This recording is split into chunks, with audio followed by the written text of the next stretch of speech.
আজকে আমার কাছে 27টা পার্সেল আছে আর দুটো পিক আপ, টোটালে 29টা। আর এই 29টা পার্সেল ডেলিভারি করতে কত সময় লাগে আর কটা পার্সেল ডেলিভারি করতে পারি আর কত টাকা ইনকাম হয় আজকে তোমাদের সেটাই দেখাবো। এখন বাজে সকাল 8টা 26। চলো দেখা যাক কত সময় লাগে। সেগুলো একবারে দেওয়া যায়নি। একদিনে যদি চলে আসে তাহলে আমরা দিয়ে দিই, আর তাছাড়া যদি না আসে তাহলে তো আর দিতে পারি না।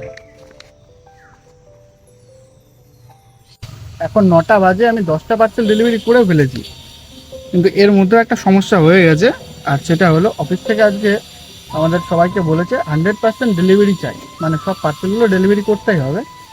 এই কটা পার্সেলের মধ্যে একটা পার্সেল পেন্ডিং দিয়ে গেছি, আর সেটা হলো ওপেন বক্স ফেল হয়েছে।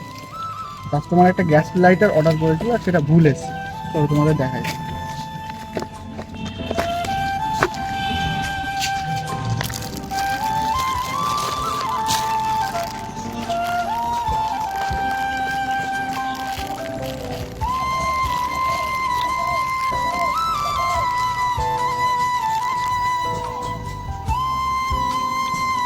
এটা ওপেন বক্স ছিল আর রং প্রোডাক্ট এসছে, কাস্টমার বলছে এটা অর্ডার করেনি। না, কাজের শুরুতেই একটা পেন্ডিং পেয়ে গেছি, 100% ডেলিভারি আর হলো না। এখন বাজে 10টা 41 আর একটা মাত্র পার্সেল বাকি আছে। টোটালে 29টা পার্সেল ছিল, তার মধ্যে দুটো পিক আপ ছিল, সেই দুটো পিক আপ ওঠেনি, ক্যান্সেল হয়ে গেছে।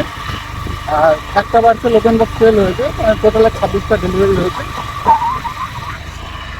আমাদের পার্সেল বিল যায় 12 টাকা 75 পয়সা। তোমরা হিসাব করে দেখুন কত টাকা আছে।